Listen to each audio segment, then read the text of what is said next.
Oke guys, welcome back to Medo ID, dan kali ini saya dapat project kos-kosan untuk ngebuat furniture lemari. Jadi nanti selain kita review untuk pemasangan, saya juga bakalan kasih lihat gimana tutorial cara pembuatan lemari slidingnya. Oke, jangan kemana-mana, disimak guys.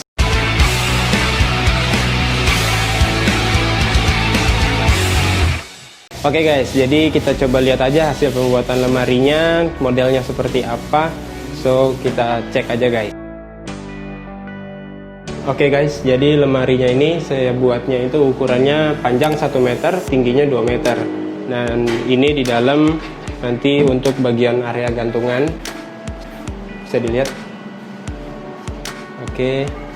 Dan di sebelah sininya itu ada untuk baju lipat, ada 4 storage, dan di bawahnya ini ada laci juga guys.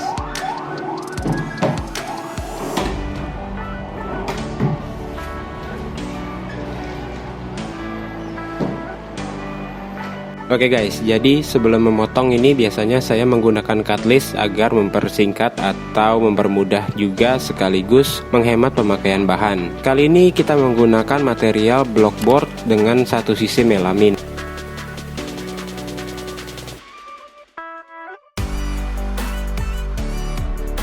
Kita mulai memotong untuk area samping dan juga pintu, serta untuk bagian kaki-kaki dan juga laci-lacinya guys.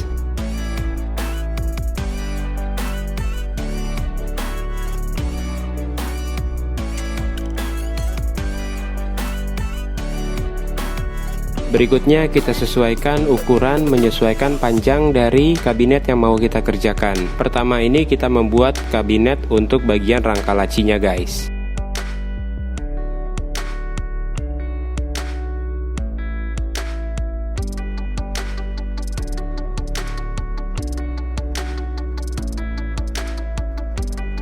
Lalu kita mulai assembly untuk bagian rangka lacinya, dimulai dari samping, lalu kita kasih tulangan atau sebagai struktur pondasi agar nanti rangka lacinya ini bisa kuat. Sebelum kita mulai melakukan paku tembak, biasakan dulu untuk memberikan lem kayu.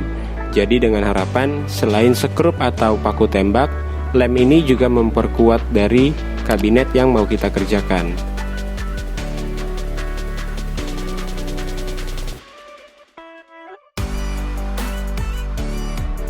Untuk jenis paku atau tipe paku yang digunakan ini F30 atau dengan kepanjangan itu 3 cm. Kalau teman-teman memang tidak punya air nailer atau paku tembak seperti ini, bisa juga langsung dilakukan proses sekrup aja.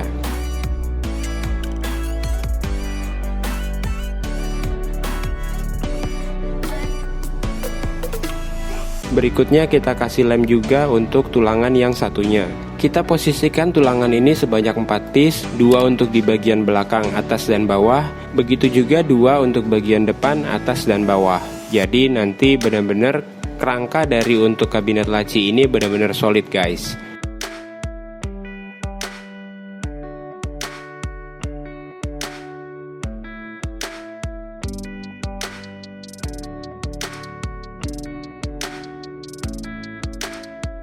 Dan selanjutnya kita pasang partisi tengah untuk sebagai penahan dari lacinya. Dan berikutnya kita pasang dasaran atau ambalan di atas kerangka laci ini. Saya hanya kasih paku tembak dari atas, dan selanjutnya akan kita lakukan proses dempul.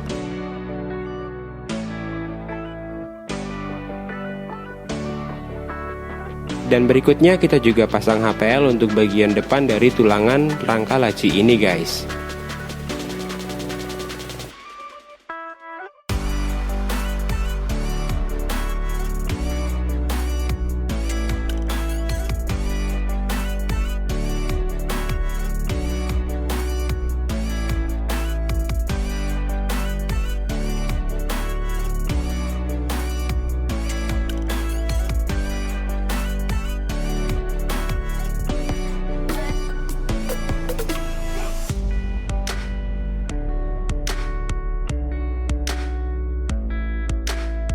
Berikutnya kita mau buat jalur untuk rel pintunya guys.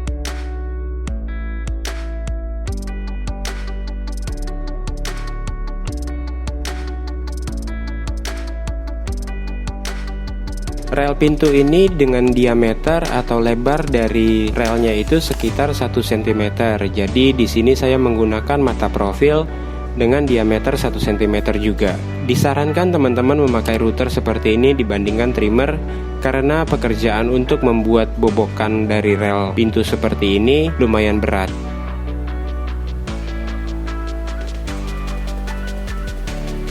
Di sini saya potong-potong HPL menggunakan table saw karena kita langsung menyesuaikan ukuran dari jarak antara rel pintu yang sedang kita kerjakan. Selanjutnya kita tempel HPL kecil-kecil di antara jalur dari rel pintu yang sedang kita kerjakan ini.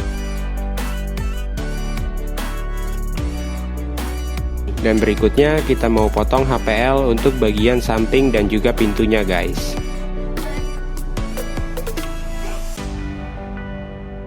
Kita ukur dan sesuaikan dari dimensi pintu dan juga bagian sampingnya, lalu kita lebihkan 1 cm agar nanti tidak terlalu mepet dan bisa kita rapikan lagi. Di sini saya hanya menggunakan cara manual menggunakan cutter dengan cara berulang-ulang seperti ini sampai nanti dia bisa terputus dengan sempurna.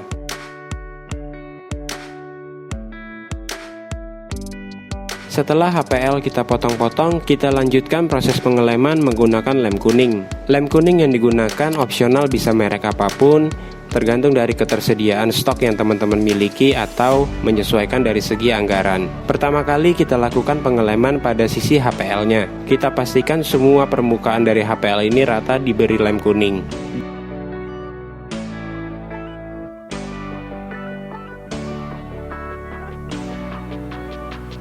Dan berikutnya kita juga lakukan proses pengeleman pada bidang kayu atau multiplex atau blockboard yang kita gunakan kali ini.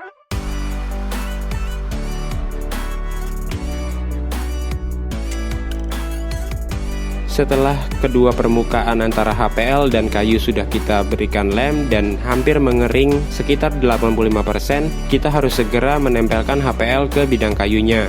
Kita lakukan proses ini hati-hati, dan kalau memang sudah berpengalaman seperti ini, kita bisa lakukan seorang diri guys. Setelah itu kita juga harus memberi tekanan menggunakan kayu yang sudah dilapis kain agar nanti HPL-nya itu bisa menempel dengan sempurna ke permukaan kayu. Untuk bagian sisa HPL yang berlebih seperti ini, kita lakukan proses finishing atau pembersihan dari sisa-sisa ujung HPL menggunakan kikir tangan dengan tipe kikir tangan yang bermodel lurus.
Setelah laci sudah kita rakit, kita tinggal masukkan ke kabinet yang tadi sudah kita rangka guys.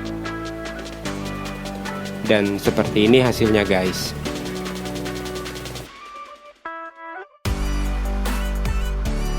Dan berikutnya kita mau pasang roda untuk pintu-pintunya guys. Kita menggunakan roda tanam seperti ini karena kita juga menggunakan rel tanam untuk pintunya. Kita sesuaikan dulu diameter dari roda yang mau kita pakai. Dan lalu kita buat korasan atau coakan menyesuaikan dengan roda yang tadi sudah kita tandai.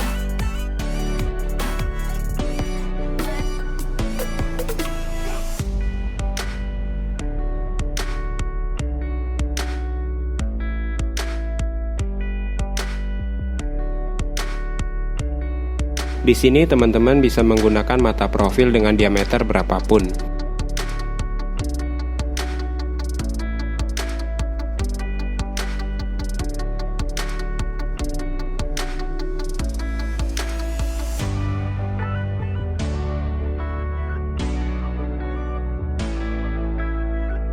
Dan seperti inilah hasilnya guys. Kita buat coakan untuk roda pintu ini pada posisi atas dan juga bawah. Dan berikutnya kita mau lakukan proses pengeleman untuk bagian pintu yang diberi kaca cermin. Kita pastikan dulu permukaan kayunya itu kita harus amplas agar terhindar dari debu atau masih ada potongan kayu yang tersisa. Di sini kita menggunakan lem kuning juga sebagai proses untuk pengeleman. Ada juga teman-teman yang bertanya mungkin bisa menggunakan silen, tapi di sini saya lebih memilih opsi untuk menggunakan lem kuning. Kita lakukan proses lem kuning di permukaan kacanya terlebih dulu.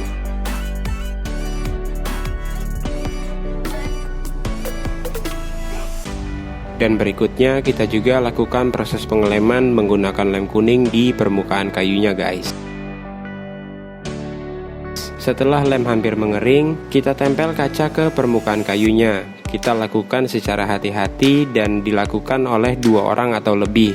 Karena jika salah tempel, sudah pasti hasilnya ini nanti akan fatal banget dan bisa jadi kacanya juga pecah. Kita harus sesuaikan ujung ketemu ujung ini harus benar-benar rata guys. Oke, dan berikutnya kita mau proses unloading atau memasukkan barang ke lokasi yang nanti bakalan kita pasang dari lemari ini guys. Karena project ini untuk kos-kosan, jadi kita harus loading dulu semua bagian-bagian dari lemari ini, baru berikutnya kita mulai untuk merakit.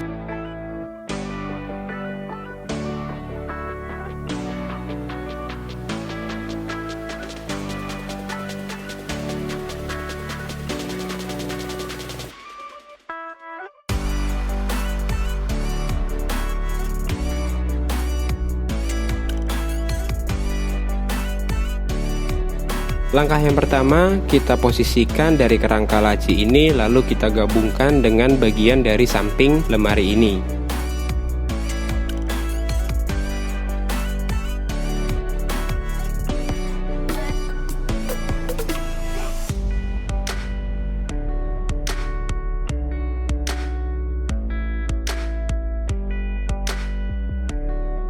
Dan berikutnya kita juga gabungkan untuk bagian sisi samping yang satunya.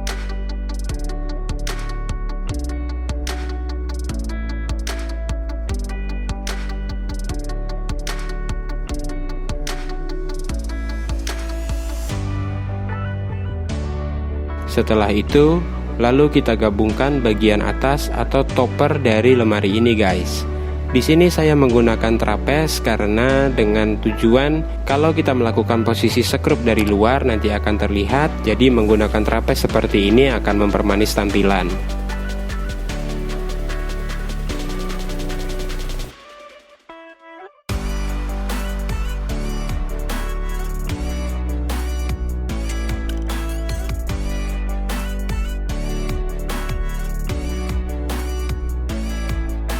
Setelah itu kita pasang untuk bagian partisinya guys. Agar mempermudah dalam proses pemasangan partisi ini, kita gunakan ambalan sebagai mal-malan atau panduan untuk jarak dari partisinya.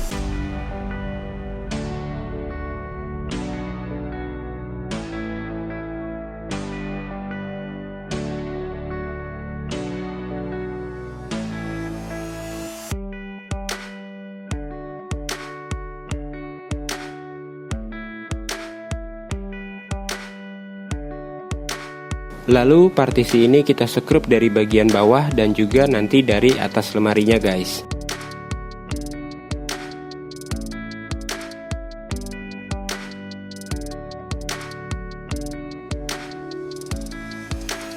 Dan ini proses untuk melakukan skru pada partisi dengan posisi dari bagian atas lemarinya guys.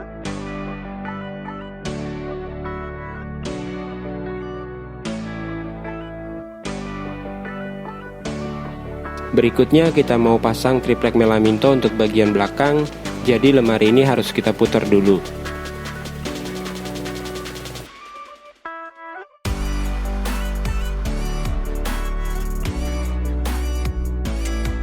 Dan setelah selesai, kita langsung posisikan lemari ini sesuai pada tempatnya.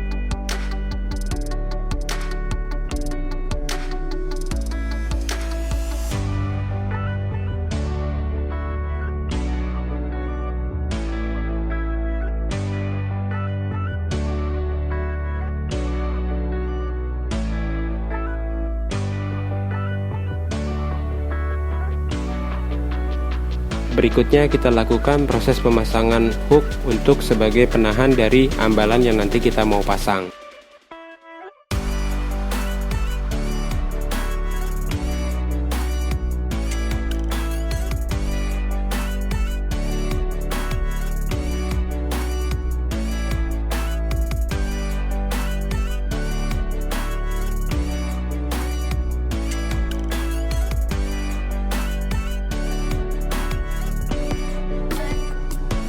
Setelah itu kita juga pasang bracket untuk gantungan dengan menggunakan pipa stainless seperti ini guys.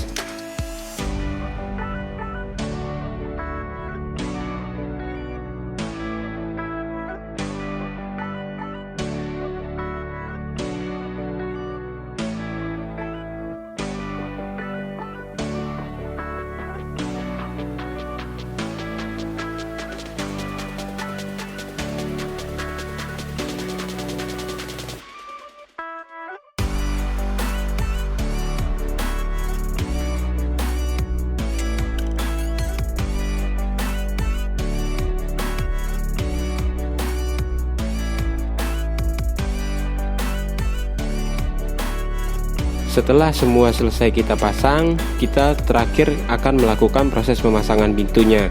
Kita pasang dulu roda-roda pintu yang tadi sudah kita coak sebelumnya di workshop.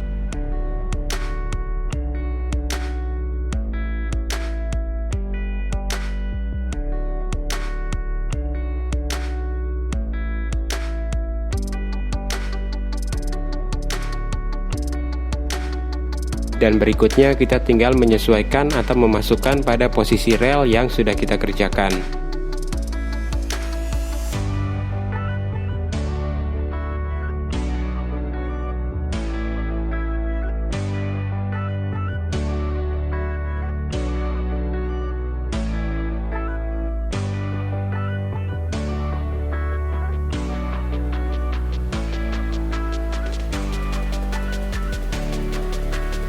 Kita lakukan hal yang sama di kedua pintunya guys.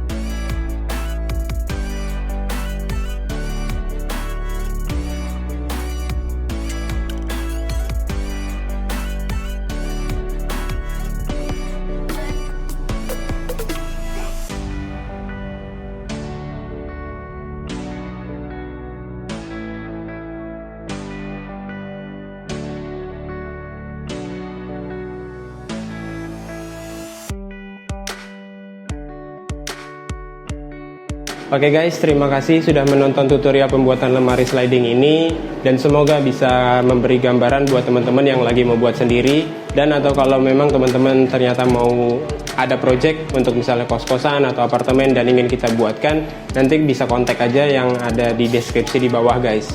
Oke, buat teman-teman yang belum subscribe channel ini, bisa subscribe channel ini biar nanti nggak ketinggalan info-info seputar pembuatan furniture atau tutorial atau tips apapun yang berkaitan tentang lemari, kitchen set, dan lain-lain.